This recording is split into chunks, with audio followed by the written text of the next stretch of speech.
ஏக்கருக்கு நீங்கள் களை எடுக்கணும்னாவே உங்களுக்கு ஒரு மாதத்துக்கே 20,000 30,000 களை எடுக்கிறதுக்கே செலவு பண்ண வேண்டியது இருக்குங்க. இட வசதி நெருக்கமாக இருக்குது, 5 அடி 4 அடியில் இருக்குது அப்படின்னா நம்ம ஒரு வருஷத்துக்குள்ளே கட்டிங் கொடுக்கணுங்க. நம்ம ஃபர்ஸ்ட் கட்டிங் செகண்ட் கட்டிங்லாம் கொடுக்கும்போது பார்த்தீங்கன்னா உங்களுக்கு 2 மாதத்துலேருந்தே பூ இருக்க ஆரம்பிச்சிருங்க. உங்களுக்கு மினிமம் பார்த்தீங்கன்னா ஒரு 15 கிலோவிலேருந்து மேக்ஸிமம் உங்களால் 100 கிலோ வரைக்குமே கூட எடுக்கலாம். இப்போ நீங்கள் கேட்குறாங்க, நீங்கள் அனுப்பிச்சி விட்றீங்கன்னா எத்தனை நாளில் உங்களுக்கு ரீச் ஆகும்? இப்போ தமிழ்நாட்டுக்குள்ளே இருக்கும்போது தமிழ்நாட்டுக்குள்ளே அப்படின்னும் போது ஒரு நாள்லேயே போயிருங்க, ஒரே நாளில். இன்னைக்கு ஏன்னா பூ வாடக்கூடிய பொருள் இல்லை, அதனால கேட்குறேன். வெயில் காலமாக இருந்துச்சு அப்படின்னா டெய்லியுமே ஒரு 10 நிமிஷத்துலேருந்து 1/4 மணி நேரம் போடலாங்க. ஓகேங்களா? இல்லை 2 நாளைக்கு ஒரு வாட்டி 20 நிமிஷம் யூஸ் பண்ணலாங்க. பிரதர் வணக்கம். பிரதர் வணக்கங்க. பேர் என்ன, நம்ம ஃபார்ம் எங்கே அமைஞ்சிருக்குங்க பிரதர்? டிவைன் பாலகுமார். இது கிருஷ்ணகிரி மாவட்டம் சொல்லேபுரங்க, மதகுண்டப்பள்ளி சொல்லேபுரம் வில்லேஜ். பிரதர் நம்ம ஃபார்மில் என்னென்ன மாதிரியான பூச்செடிகள் வச்சுருக்கோம் பிரதர்? இப்போது 3 விதமான வெரைட்டிஸ் இருக்குங்க. ஒன்று இந்த பட்டன் ரோஸ். ஸோ இதுலேயே 2 கலர் வருதுங்க, எல்லோ அப்புறம் பார்த்தீங்கன்னா ரெட்டுங்க. ஸோ 2 வெரைட்டி வருதுங்க. இதில் பட்டன் ரோஸ் அப்படின்றது மெராபிள்னு சொல்லுவாங்க. ஸோ கில்லி எல்லோன்னு சொல்லி அதுக்கு இன்னொரு பேரும் இருக்குங்க. ஸோ ஒவ்வொரு ஏரியாவை பொறுத்தளவுக்கு ஒவ்வொரு பேர் வரும். அடுத்து பார்த்தீங்கன்னா பன்னீர் இருக்குங்க, இந்த மாலை கட்டுறதுக்கு இதுக்கு எல்லாத்துக்குமே தேவைப்படுதுங்க. அடுத்து பார்த்தீங்கன்னா இந்த ஃப்ளவர் ஐட்டம், பொக்கே ஐட்டம்ஸ் வருதுங்க. ஸோ தாஜ்மஹால், லவர்ஸ் டே இன்னைக்கு எல்லாருமே செலிப்ரேஷன் கொடுப்பாங்க பாருங்க. பிரதர் நம்ம இப்போ 3 வகையான செடிகள் வச்சுருக்கோம். ஒரு செடி எவ்வளோ இடங்கள்ல வச்சுருக்கோம் பிரதர்? ஒரு செடி பார்த்தீங்கன்னா ஒரு 30 சென்ட்லேருந்து 50 சென்ட்டுக்குள்ளே இருக்குங்க. 1.5 ஏக்கராவில் 3 வெரைட்டி இருக்குங்க. 1.5 ஏக்கர் வச்சுருக்கோம் நம்ம. ஆமாங்க. மொத்தம் இது 2 ஏக்கரா விட்டுங்க. 1 ஏக்கரா மொத்தமும் பன்னீர் இருக்குது. ஸோ இது ஒரு 1/2 ஏக்கரில் 2 வெரைட்டி இருக்குங்க. பிரதர் இப்போ இதை நம்ம ஸ்டார்டிங்கில் இப்போ இதனுடைய செடிகள் சின்ன கன்றுகளை வாங்கும்போது நம்ம எங்கே வாங்கிட்டு வந்தோம் பிரதர்? நியர்பையில் பார்த்தீங்கன்னா அகலக்கோட்டையில் இருக்குங்க. தளி ஜவுளிகிரி ஏரியாங்க. தமிழ்நாடு ஆந்திரா எல்லாமே பார்த்தீங்கன்னா மெட்டீரியல் போகுங்க. ஸோ அங்கே தான் நாற்று கண்ணெடுத்து ஒட்டு போட்டு ஒட்டு செடியாக கொடுப்பாங்க. ஸோ அங்கேருந்து நமக்கு டெலிவரி ஆயிருங்க. மினிமம் ஆவரேஜ் பார்த்தீங்கன்னா ஒரு 10 ரூபாயிலேருந்து ஒரு 25 ரூபா வரைக்குமே செடி இருக்கும். சீசனை பொறுத்து மாறுங்களா? ஆமாங்க. 2 விதமான கிளைமேட் இருக்குது, அதுக்கேற்ற மாதிரி ரேட்டு மாறுங்க. பிரதர் இப்போ நம்ம அதை வாங்கிட்டு வந்ததுலேருந்து எத்தனை நாள் கழிச்சு நம்ம நடவு செய்யணும்? ஏதாவது வாங்கிட்டு வந்ததுலேருந்து ஒரு வாரம் 10 நாள் வச்சு நடவு செய்யலாங்களா, இல்லை வாங்கிட்டு வந்து உடனே நடவு செய்யணுங்களா, காஞ்சி போயிருமா, அந்த மாதிரி எதனா ப்ராப்ளம் இருக்குமா? ஸோ நம்ம கொண்டு வர்றது பார்த்தீங்கன்னா பெருசாலாம் ஒன்றும் இல்லைங்க. நம்ம எடுத்துகிட்டு வந்த உடனே வைக்கணுன்றதெல்லாம் ஒன்றும் இல்லை. இது தாங்கும், ஏன்னா ஆல்ரெடி பாட்டில் தான் இருக்குது. நம்ம தண்ணி மட்டும் கொடுத்துக்கணுங்க. அதுக்கு தண்ணியும் மருந்து 2 விதமான மெட்டீரியல் கொடுத்தோம்னா அதனுடைய growth அது பாட்டுக்கு இருக்குங்க. Okay okay brother. இப்போ நம்ம வாங்கிட்டு வந்ததுக்கப்புறம் நம்ம நிலம் ஒரு ஒரு விவசாயங்களுக்கும் ஒரு மாதிரியான நிலம் தயார் செய்கிறது முறை இருக்கும். நம்ம இது இந்த செடிகள் பூச்செடிகள் நடவு செய்கிறதுக்கு நம்ம எந்த மாதிரி நிலம் தயார் செய்யணும், எந்த கரை அமைச்சு நம்ம அதை நடவு செய்யணும்? மழை தண்ணி வரும்போது கொஞ்சம் அதிகமாக தண்ணி குடிக்குங்க. ஸோ இதுவே வெயில் காலம் வரும்போது கொஞ்சம் ட்ரையாக இருக்குங்க. ஸோ அப்போ நம்மளுக்கு மெயின்டெனன்ஸ் கொஞ்சம் கம்மியாக இருக்கும். 1.5 அடிக்கு மேலே தாங்க பார்த்தீங்கன்னா ஒரு செடி வைக்கிற மாதிரி இருக்கும். 1.5 அடி வைக்கிறவங்களும் இருக்காங்க, 2 அடி வைக்கிறவங்களும் இருக்காங்க. ஸோ இட வசதியை பொறுத்துங்க. செடியினுடைய growth நம்மளுக்கு அதிகமாக தேவைப்படும் அப்படின்னா நீங்கள் 2 அடிக்கு வச்சு அதுக்கு உண்டான ஒரு நியூட்ரிஷன் கொடுக்கணுங்க. சென்டரில் நாற்று வச்சோம்னா மழை தண்ணி வழிஞ்சு ஓடுறதுக்கு ஏதுவான ஒரு சூழ்நிலையாக இருக்கும், அதுக்கு நம்ம அமைச்சு கொடுக்கணுங்க. இப்போ இந்த செடி நடவு செய்யும்போது நம்ம எவ்வளோ ஆழங்கள் எடுத்து நம்ம அந்த செடி நடவு செய்யும்போது சாயாமல் இருக்கும், புழு சாப்பிட்டு வேறு தின்னு சாப்பிட்டு அது வேஸ்ட் ஆகாமல் இருக்கும்? வேரலுகள் பார்த்தீங்கன்னா நார்மலாக 1-2 செடிகளில் வர்றது தாங்க. ஸோ அதுக்குண்டானது நம்ம ஃபர்டிலைசர் கொடுத்துருவோம். அடுத்து பார்த்தீங்கன்னா இது 1/2 அடி வச்சாவே போதுங்க. மண் அதோட க்ளோஸ் ஆகணுங்க. அந்த பாட்டினுடைய மண் ஃபுல்லாகவே உள்ளே இருக்கணும், அவ்வளோதாங்க. பேப்பர் போட்டு நடவு செய்யும்போது நமக்கு களையினுடைய மேலாண்மை கம்மியாக இருக்குங்க. களையினுடைய மேலாண்மை பார்த்தீங்கன்னா இப்போ மழை காலம்லாம் வந்துருச்சுன்னா களை எடுக்கிறதுக்காகவே உங்களுக்கு பார்த்தீங்கன்னா ஒரு ஏக்கருக்கு நீங்கள் களை எடுக்கணும்னாவே உங்களுக்கு ஒரு மாதத்துக்கே 20,000 30,000 களை எடுக்கிறதுக்கே செலவு பண்ண வேண்டியது இருக்குங்க. ஸோ நம்ம பேப்பர் போடும்போது என்ன ஆகுதுன்னா நம்மளுக்கு கலை மேலாண்மை வருதுங்க. இதுக்கு மேலே இன்னொன்று என்னென்னா அந்த வேர் பகுதியில் நம்ம அடிக்கடி போய் கொத்திக்கிட்டே இருப்போங்க களை எடுக்கணும்னா. ஸோ அதை டிஸ்டர்ப் பண்ணுற மாதிரி இருக்கும், அந்த வேர் வளர்ச்சி டிஸ்டர்ப் ஆகுதுங்க. ஸோ 1-2 வேர்கள் கட் ஆகுறது, அந்த டிஸ்டர்ப் பண்ணுறது எதுவுமே இல்லாமல் மெயின்டைன் ஆகுது. இதுவே நம்ம அந்த வெயில் காலத்தில் அந்த பேப்பர் போடும்போது இன்னொரு மைனஸும் இருக்குங்க. ஸோ அந்த ஹீட் ஃபுல்லாகவே உள்ளே இருக்கும்.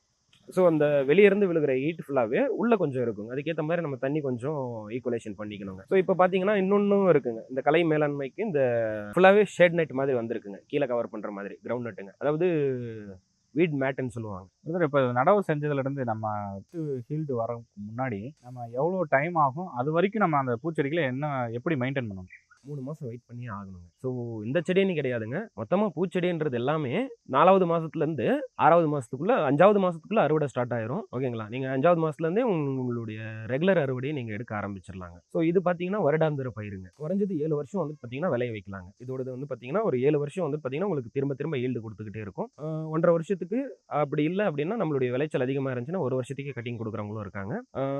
மினிமம் ஒரு 7 அடி 8 அடி டிஸ்டன்ஸ் வச்சுருந்தோம்னா நம்ம 1.5 வருஷத்துக்கு ஒரு வாட்டி கட்டிங் கொடுத்துக்கலாம். கொடுத்துடலாங்க. இட வசதி நெருக்கமாக இருக்குது, 5 அடி 4 அடியில் இருக்குது அப்படின்னா நம்ம ஒரு வருஷத்துக்குள்ளே கட்டிங் கொடுக்கணுங்க. நம்ம ஃபர்ஸ்ட் கட்டிங் செகண்ட் கட்டிங்லாம் கொடுக்கும்போது வந்து பார்த்தீங்கன்னா உங்களுக்கு 2 மாதத்துலேருந்தே பூ இருக்க ஆரம்பிச்சிருங்க. பிரதர் இப்போ இதில் வந்து பொதுவாகவே பூக்கள் அதிகமாக இருக்கிறனால வண்டுகளோ பூச்சிகளோ அந்த மாதிரி வந்து அதை தாக்குறதுக்கோ இல்லை அந்த வெள்ளை பூச்சின்னு சொல்கிறதோ அந்த மாதிரி நிறைய தாக்குறதுக்கு வாய்ப்பு இருக்குது. இதில் வந்து என்னென்ன மாதிரி நோய்கள் வரும், நம்ம எவ்வளோ நாட்கள் ஒரு தடவை அதுக்கு வந்து மருந்துகள் அடிக்கிறதுக்கு வாய்ப்பு இருக்குது? நல்லது செய்கிற பூச்சியும் இருக்குது, கெட்டது செய்கிற பூச்சியும் இருக்குங்க. மெயினாக வந்து பார்த்தீங்கன்னா இலைப்புழு, கூட்டுப்புழு, அப்புறம் இந்த ட்ரிப்ஸ்ன்னு சொல்லுவாங்க. இந்த கண்ணுக்கு தெரியாத சின்ன பேன் மாதிரி இருக்குங்க. ஸோ அதுலேயே ரெட் மிட்ஸு, அப்புறம் வந்து பார்த்தீங்கன்னா ஒயிட்டு அப்படின்ற மாதிரி வெரைட்டியும் நிறைய இருக்குங்க. இது எல்லாமே வந்து பார்த்தீங்கன்னா இலையும் சாப்பிடும். அந்த குருத்து அந்த ஓப்பன் ஆகிற அந்த ஒரு ஃப்ளவர்னுடைய இதழையே மொத்தமாக அரிச்சு எடுத்துருங்க. ஸோ நம்ம ஒரு 2 டேஸ் விட்டோம்னாவே மருந்து எதுவுமே வந்து பார்த்தீங்கன்னா அந்த புழு விழுந்ததுலேருந்து ஒரு 2 நாள் செடியில் புழு 24 மணி நேரமே இருக்கும். ஃபர்டிலைசர்ஸ் வச்சு நம்ம கண்ட்ரோல் பண்ணிக்குவோங்க. க்ரோத் இருக்குங்க. இப்போ இன்னைக்கு மருந்து தெளிச்சிருக்கோம்னா ஒரு 1 வீக் அதனுடைய ஸோ இது வந்து சாப்பிட்ற பொருள் இல்லைங்க. ஒன்லி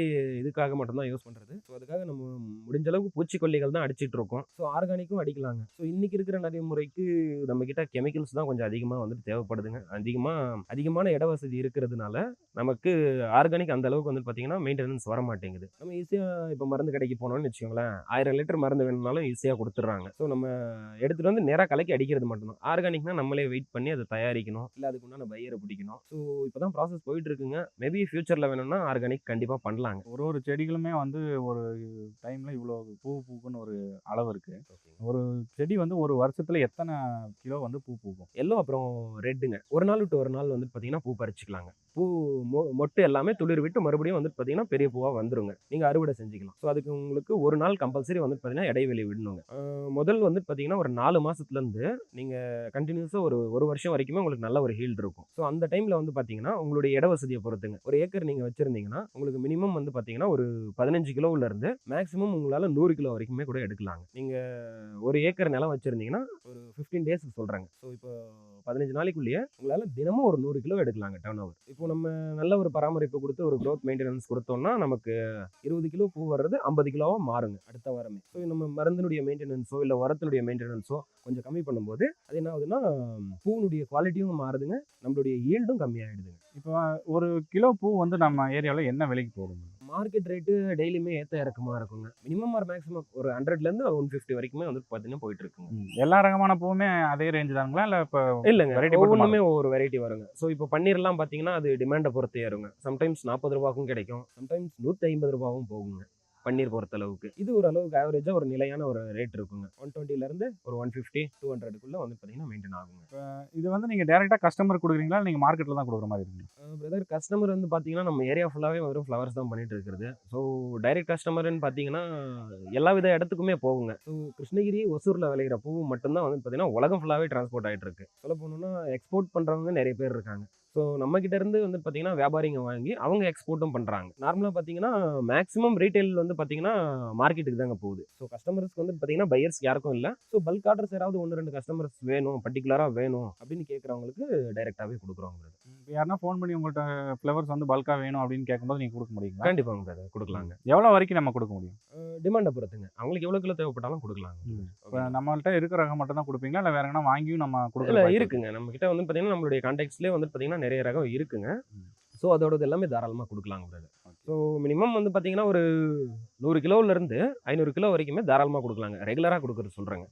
ஸோ அதுவும் இல்லாமல் ஏதாவது பர்டிகுலர் ஆர்டர்ஸ் வேணும், ஃபெஸ்டிவல் டைமில் கொஞ்சம் பிஸியாக இருப்போம். ஸோ அந்த டைம் வந்து பார்த்தீங்கன்னா கொஞ்சம் டிமாண்டும் அதிகமாக இருக்கும். இப்போ நீங்கள் வந்து கேட்குறாங்க, நீங்கள் அனுப்பிச்சி விட்றீங்கன்னா எத்தனை நாளில் உங்களுக்கு ரீச் ஆகும்? இப்போ தமிழ்நாட்டுக்குள்ளே இருக்கும்போது தமிழ்நாட்டுக்குள்ளே அப்படின்னும்போது ஒரு நாள்லேயே போயிருங்க. ஒரே நாளில். இன்னைக்கு ஏன்னா பூ நைட்டுக்கு வந்து வாடக்கூடிய பொருள் இல்லைங்களா, ஆமா. அதனால கேட்குறேன். ஒரு நாளுங்க. இன்னைக்கு ஈவினிங் அனுப்பணும்னா நாளைக்கு காலையில் மார்னிங் அவங்ககிட்ட போய் ரீச் ஆகும். அதுக்குள்ள அது எதுவும் வாடுறதோ டேமேஜ் இல்லைங்க ப்ரோ, அதுக்கெல்லாம் பிரச்சனையே கிடையாது. எப்படியுமே பன்னீர் மட்டும்தாங்க ஒரு நாளில் வாடும். ஸோ பன்னீருக்கு வந்து கொஞ்சம் எக்ஸ்ட்ரா கேரை எடுத்து கொஞ்சம் தண்ணி கிண்ணி தெளித்து கவர் பண்ணி அனுப்புவாங்க. ஸோ பேக்ஸ் பேக்கிங் வந்து பார்த்தீங்கன்னா நீட்டாக அதுக்குமே வந்து பார்த்தீங்கன்னா ஃப்ளவர் பேக்ஸ் செப்பரேட்டாக இருக்குங்க. இப்போ அதில் போட்டு அனுப்பணும்னா அது ஒரு 3லேருந்து 5 நாள் வரைக்கும் தாங்குதுங்க. ஸோ இதனுடைய இதெல்லாமே நார்மலாக ஒரு 3 நாள் வச்சாலுமே வாடாதுங்க. ஸோ எல்லோ ஆகட்டும், ரெட் ஆகட்டும், பட்டனில் வந்து பார்த்தீங்கன்னா 3 நாள்லேருந்து 1 வாரம் வச்சு நம்ம எக்ஸ்போர்ட் பண்ணாலுமே அது வாடாதுங்க. இப்போ இந்த பூச்செடிகளுக்கு பார்த்தீங்கன்னா, நம்ம தண்ணீர் பாய்ச்சும் முறை வந்து எந்த மாரி பாய்ச்சுறோங்க? நிலவழியா பாய்ச்சுறோங்களா? இல்ல சொட்டு நீர்ன்னு சொல்லுவாங்க அந்த மாரி பாய்க்கிறீங்களா? இதுக்கு நிலவழியா குடுத்தோம்னா தண்ணீர் தேவை அதிகமா இருக்கும் ப்ரோ. முடிஞ்ச அளவுக்கு சிக்கனமா இருக்கிறது வந்து பார்த்தீங்கன்னா, சொட்டு நீர் தான். ஸோ அதுதான் பயன்படுத்திட்டு இருக்கோம்.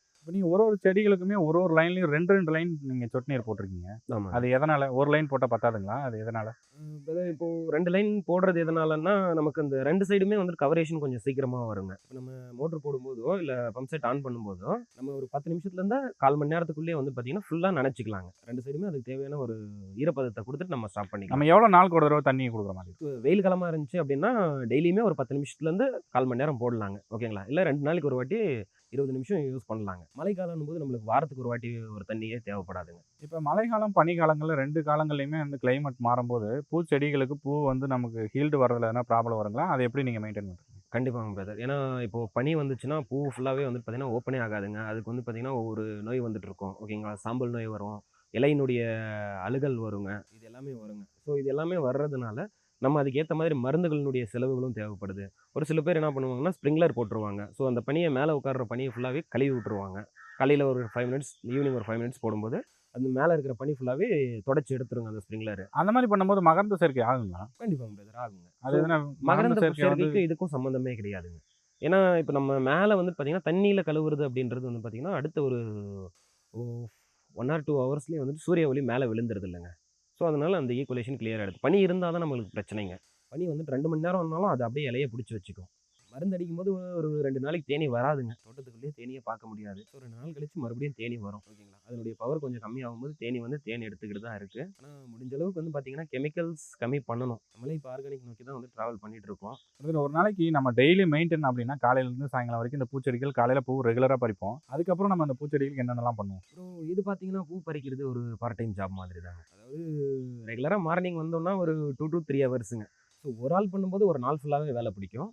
ஸோ வீட்ல இப்போ 4 பேர் 5 பேர் இருப்பாங்க. ஸோ ஒரு வேலைக்கு ஆள் எடுக்கிறோம் அப்படின்னும் போதுமே ஒரு 3 பேர் வந்தோம்னா, ஒரு ஏக்கர் நீங்க ஒரு 2 மணி நேரத்திலேயே பறிச்சுட்டு வெளிய போயிரலாங்க. ஒரு 2 டூ 3 ஹவர்ஸுங்க பூ ஆவரேஜ்ன்னும்போது. பறிச்சதுக்கு அப்புறம் நமக்கு என்னென்ன வேலை இருக்கும்? பூ பறிச்சதுக்கப்புறம் மேக்ஸிமம் எந்த ஒரு ஒர்க்கும் இருக்காதுங்க. நீங்க தண்ணி காய்க்கிறதுங்க, மருந்து, அப்புறம் ஃபர்டிலைசர் இந்த 3 மட்டும் தாங்க. அதாவது நம்ம இந்த பூக்கள் பொறுத்தளவுக்கு எந்த சீசன்ல வந்து டிமாண்ட் அதிகமா இருக்கும்? அதாவது பூக்கள் வந்து தேவைகள் அதிகமா இருக்கும். தேவைகள் முகூர்த்த நாட்கள், அப்புறம் வந்து பார்த்தீங்கன்னா ஃபெஸ்டிவல் சீசனுங்க. ஸோ அப்பதான் இதனுடைய மார்க்கெட் பீக்ல இருக்கும்.